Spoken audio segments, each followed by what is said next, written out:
पहले शहरों में जब कोई युवा अपनी एक पहचान, अगर वो अपनी पहचान एक खिलाड़ी के रूप में बताता था, अगर वो कहता था कि मैं खिलाड़ी हूं, मैं फलाना खेल खेलता हूं, मैं उस खेल में आगे बढ़ा हूं, तो सामने वाले क्या पूछते थे मालूम है? सामने वाले पूछते थे, अरे बेटे खेलते हो ये तो ठीक है, लेकिन काम क्या करते हो? यानी खेल की कोई इज्जत ही नहीं मानी जाती थी। गांव में यदि कोई खुद को खिलाड़ी बताता तो लोग कहते थे, चलो फौज या पुलिस में नौकरी के लिए खेल रहा होगा। यानी खेलों के प्रति सोच और समझ का दायरा बहुत सीमित हो गया था। पहले की सरकारों ने युवाओं के इस सामर्थ्य को महत्व नहीं दिया।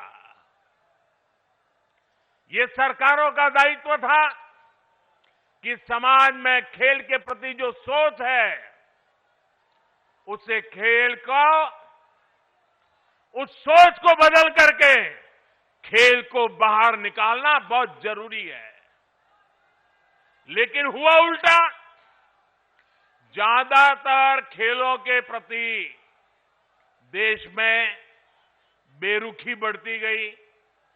परिणाम ये हुआ कि जिस हॉकी में गुलामी के कालखंड में भी मेजर ध्यानचंद जी जैसी प्रतिभाओं ने देश को गौरव दिलाया, उसमें भी मेडल के लिए हमें दशकों का इंतजार करना पड़ा।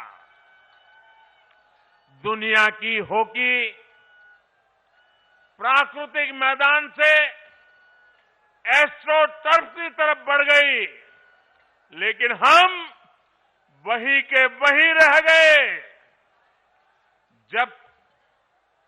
जब तक हम जागे तब तक बहुत देर हो चुकी थी। ऊपर से ट्रेनिंग से लेकर टीम सिलेक्शन तक हर स्तर पर भाई भतीजावाद, बिरादरी का खेल, भ्रष्टाचार का खेल, लगातार हर कदम पर भेदभाव और पारदर्शिता का तो नामो निशान नहीं। साथियों, हॉकी तो एक उदाहरण है, ये हर खेल की कहानी थी। बदलती टेक्नोलॉजी, बदलती डिमांड, बदलती स्किल्स के लिए देश में पहले की सरकारें बेहतरीन इकोसिस्टम तैयार ही नहीं कर पाई। साथियों, देश के युवाओं का जो असीम टैलेंट था, वो सरकारी बेरुखी के कारण बंदिशों में जकड़ा हुआ था।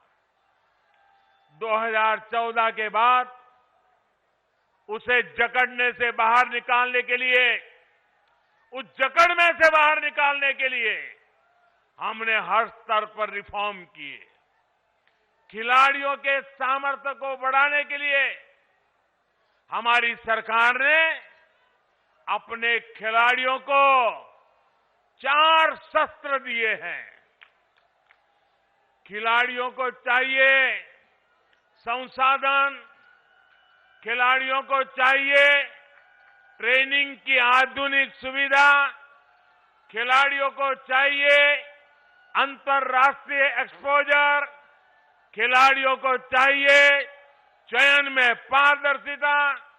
हमारी सरकार ने बीते वर्षों में भारत के खिलाड़ियों को ये 4 शस्त्र जरूर मिले, इसे सर्वोच्च प्राथमिकता दी है। हमने स्पोर्ट्स को युवाओं की फिटनेस और युवाओं के रोजगार, स्वरोजगार, उनकी कैरियर से जोड़ा है। टारगेट ओलंपिक पोडियम स्कीम यानी टॉप्स, ऐसा ही एक प्रयास रहा है।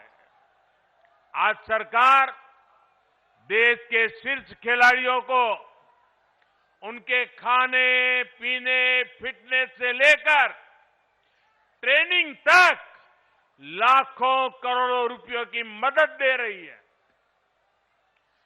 खेलो इंडिया अभियान के माध्यम से आज बहुत कम उम्र में ही देश के कोने कोने में टैलेंट की पहचान की जा रही है। ऐसे खिलाड़ियों को इंटरनेशनल लेवल का एथलीट बनाने के लिए उनकी हर संभव मदद की जा रही है। इन्हीं प्रयासों की वजह से आज जब भारत का खिलाड़ी अंतर्राष्ट्रीय मैदान पर उतरता है तो फिर उसका प्रदर्शन दुनिया भी सराहती है, देखती है।